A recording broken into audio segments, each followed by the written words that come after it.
One of the highlights of the Duviri expansion is definitely these Incarnon Adapters, which take classic old school fan favorite weapons and transform them into beast mode weapons. Or not?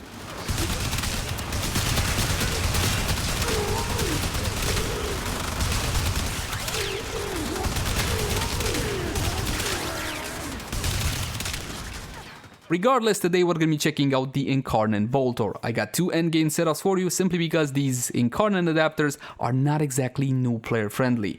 That said though, we are gonna be going through everything you need to know. What build options you got, what evolutions to pick, what functions, what doesn't, and so on. As always, my name is Leyzar, and this is the Incarnon Boltor. Let's begin by checking out how the weapon handles without any mods equipped, and for that, just a couple of our usual free shots. The Incarnon Telos will depend heavily on which Telos did you choose to upgrade. Did you went for the Prime, the regular, or did you went for the Telos? Go for headshots, my friends, to charge your Incarnon weapon. As you can see right underneath my fancy crosshairs, you got a loading bar. This will load the more headshots you get, and yes, multi-shot does matter to this, so you can load it pretty quickly. That said, with any given charge, you can go Incarnon form by pressing your secondary fire button, and the weapon transforms and becomes a bit more, well, it gets some growth stuff on the side. But now, this one essentially is a full-blown shotgun. You get a whole lot more multi-shot, critical chance, and critical damage, but this is still a projectile-based attack, just like any other Boltor, and of course we will be going for headshots.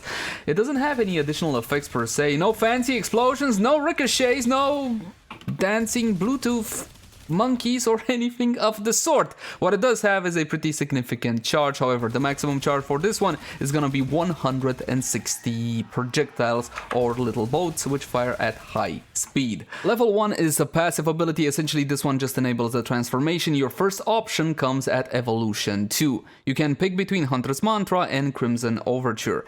We're gonna be going for Crimson Overture, but with a bit of an asterisk on this one. Increases damage by 2 and 20% ammo efficiency for 5 seconds, stacks up 3 times. Fantastic, glorious, amazing! But it only really works in its normal form. It does not work in its Incarnon form, sadly. The reason why we're going for this one and not Hunter's Mantra is because this one is dependent while channeled ability active. And this could be very usable on a whole lot of frames, but currently it's a bit bugged in Warframe. It's very specific regarding what abilities it likes, it doesn't like. For the time being, we're skipping this one just because it's not functioning correctly. But hey, 4 damage and also 4 punch through, that's 4 meters and 40% accuracy. This one is actually pretty good. For the time being, however, Crimson Overture. Next up, level 3, and you got a choice of 3 on this one. Swift delivery and 60% projectile speed. I love this one because in its normal form and in its Incarnon form, this one is a projectile based attack. And you know what? They don't move that fast. This one helps a lot with aiming and leading your targets because yes, we go for headshots. If you still don't know why we go for headshots, link the cards right now for a full and detailed guide on that. Extended Volley increases magazine capacity by 20. Fantastic, right? You go from 60 to 80 on the Prime and from 90 to 110 on the Telos. But it does nothing for its Incarnon form. So therefore, check this one out. Rapid reinforcement, 60% reload speed, and this one actually increases the speed of the transformation from normal to Incarnon. Not only that, if you're ever going to be reloading in normal form, 2.4 seconds is definitely a lengthy time. 1.5 is a whole lot better. But if you're anything like me and you play Steel Path Circuit, levels in the thousands or level cap or all that, then you know that Ranger's reload on such a weapon is a fantastic perk to have and definitely a priority. So you know what, my friends?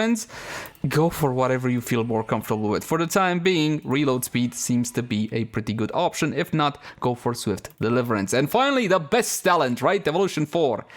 This is a kind of a stupid tree right now because look at this one. Elemental Balance increases status chance by 10%. Woohoo! But Survivor's Edge.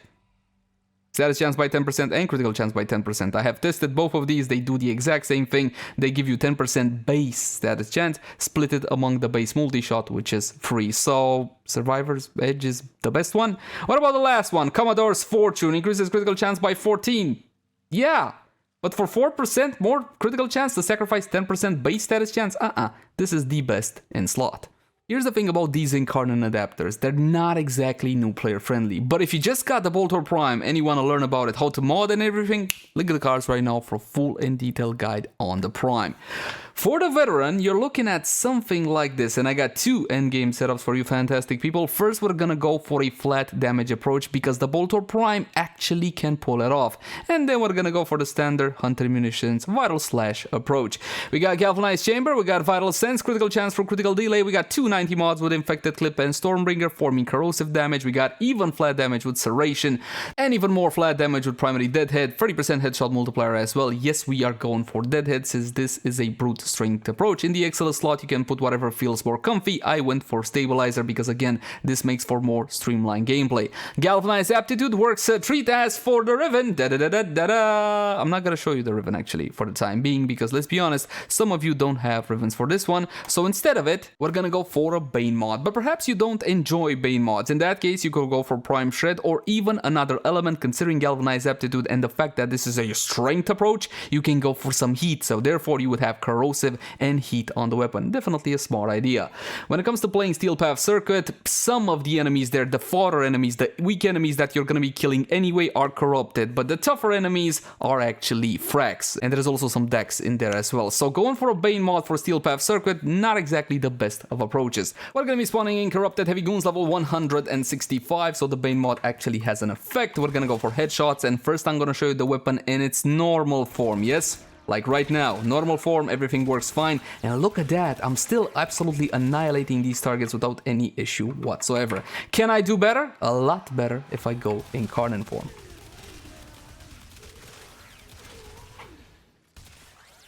That's borderline one-shot territory. Absolutely freaking amazing from a non-Riven setup. Riven disposition for this puppy, however, is 4 out of 5, so you can do so much better than this.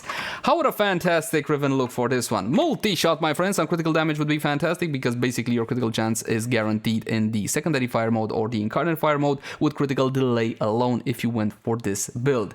So Riven would look something like this. Multi-shot, critical chance, critical damage, absolutely bloody amazing. If you have a Riven and you want to swap out the flat damage, you can go for something like a Bane mod. If you guys don't enjoy Bane mods, go for something like more multi-shot. And as I stated before, for the raw damage approach, you can swap in a little bit of heat as well.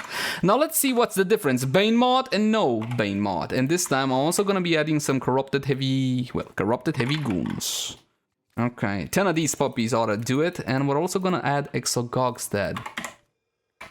Exogogstad are more tougher. Basically, it's the same enemy, but this one has 1000 ferrite armor and 1000 clone flesh, opposed to the corrupted heavy goons, which have 500 and 700. Therefore, your EHP is a whole lot higher. Tougher targets and all whatnot. As before, we're gonna stack this one. You wanna see normal form again? This is it. Really good, especially considering that now that ammo efficiency is actually legitimately working. Where's the EXO? Oh, this is the EXO, normal form EXO. See what I mean by that extra HP? But now, Incarnon form. One shot. One shot, my friends, level 165, not an issue. What about the Exogug? Almost a one shot. I wasn't fully stacked though, I think there. Let's see. Almost, like 70% off an Exogug there. If you get a proc, and I'm not going for Vital Slash. This is not a Vital Slash approach. This is the power of the weapon. This is a raw damage approach. And the reason why I'm showcasing you this before Vital Slash is because I get it. You're bored of it, okay? But that's the meta. That's what best. A build like this, while it may be subjectively more fun and enjoyable to do something like this, it's gonna fall off faster when it comes to high level content. Which is why going for Vital and Slash essentially is the best.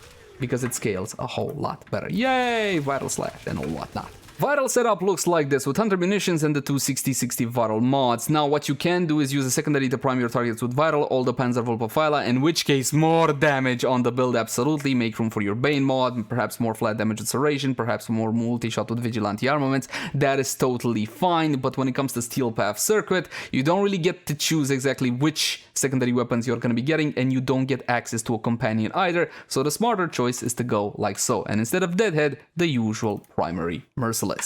The same Exogug, and of course the Corrupted Heavy Goons as well, level 165. Were they all dead? Yeah, they were all dead. Gonna have to stack the weapon a little bit. That's gonna be normal form. Of course the slashes are absolutely freaking fantastic, take a look at that. You can annihilate whatever stands before you. Granted, it's not as satisfying as a raw damage approach, but this one will be scaling better because of the slash damage. We're gonna switch to Incarnon form. That's gonna be a single shot in my target, almost. Or I got him, boys. We got him, boys. A single shot. This one is gonna be a one shot as well. And keep in mind, this is an automatic rifle thingy. Yes. Right now, it's an automatic shotgun, and I can one-shot. The only reason I'm going this slow is so you can see the performance. But of course, you can annihilate whatever stands before you if you open up that fantastic ammo capacity, or magazine size, whatever you want to call it. But I think that's about enough for Simulacrum testing. Let's head on over to the Path of Steel. Welcome to the Void. Now these will be level 130, what are these? Corrupted in Steel Path, and I have the build that I just showcased earlier, so this will be without a Bane mod since I believe it's a bit more realistic. Go for Prime, Incarnon, absolutely destroy whatever stands before you, and honestly there's really not a whole lot they can show you here because essentially it's gonna be melting everything including these little sentries, even though they don't really get slashed all that well. Take a look at that. I'll try to stop fighting so you can see the procs, but honestly there's really no reason to stop fighting. Just simply annihilate whatever stands before you with great prejudice and might, like so. As for the capture target, which does have additional EHP and all whatnot, well, so much for his EHP. I still feel like projectile flight speed is the best way to go at level 3, was it? It's simply easier to play with a weapon, but if you want the reload speed, I'm definitely not blaming you. At the end of the day, it is dealer's choice. Corrupted Heavy Goon level 130 something got absolutely melted down, and this is a Corrupted Heavy Goon, but this time it's one of those fancy Eximuses with the Overguard and all whatnot, which makes them immune to crowd controlling effects. And I do believe, my friends, that is pretty much it. The weapon performs very well. You can clear Steel Path without any issue whatsoever, as you would expect of these absolutely insane Incarnon weapons. The one thing that I miss at this point is a little bit of AoE, but there's something to be said about how satisfying a single target weapon can be, especially not a bullet hose, a spike hose like this one. Now, if I were to amplify everything with Warframe buffs, of course, we're gonna be going for Lady Mirage Prime, the weapon expert, the weapon buffer frame herself. Corrosive projection against heavily armored targets, at this point you should know is a no-brainer, but it's not mandatory by any stretch of the imagination. Honestly, go for the aura of your build. For example, Brief Respite, Loot Detector, whatever else you fancy.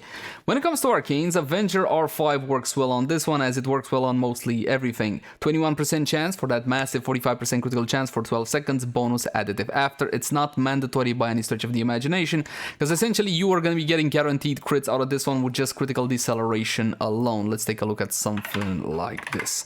So you put on critical decel, you're going to 66% in normal form, but more importantly in Incarnon form you got 102% as long as you took Evolution for Survivor's Edge. So you don't need to go for this one necessarily. And of course a little bit of fire rate, fantastic, but careful how fast you burn through that ammo, because then you're gonna bump into reloading or recharging the weapon depending on the case. Normally your first arcane should always be reserved for your Warframe, something like your Energized Armor or whatever else.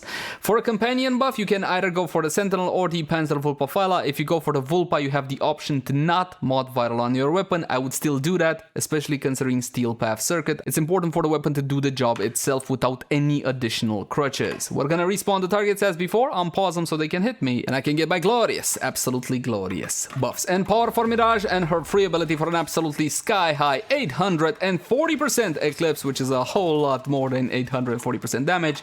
And one more time for the best animation in Warframe. Beautifully, beautifully. Of course, I'll have to charge the weapon. It is charged now, like 90% of it.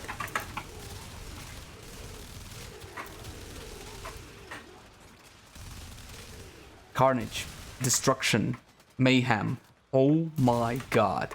Of course, this is as much credit to the weapon as it is to Mirage, but if you ever wanted to spike an entire room, now you have the option to do so with this absolutely amazing Incarnon weapon. Now, my friends, it's time to draw some conclusions. Is this as good as XYZ AoE weapon? No, this is a fantastic single target weapon, and if you get it in the Steel Path Circuit, you should enjoy it. Don't forget to pick up on Headshot, Spam AoE, Toxin Talent, I forgot what's the name of it. It's gonna go beautifully well with this one. As always, my name has been Leyzar. Thank you guys so much for watching. Like, favorite, share, and subscribe only if you enjoy the content. If you got any feedback have for me, I would love to read it in the comment section down below. Also in the comment section down below, if you want to suggest any particular type of content. For example, hey, I would like to see this weapon review or that weapon comparison, and so on and so forth.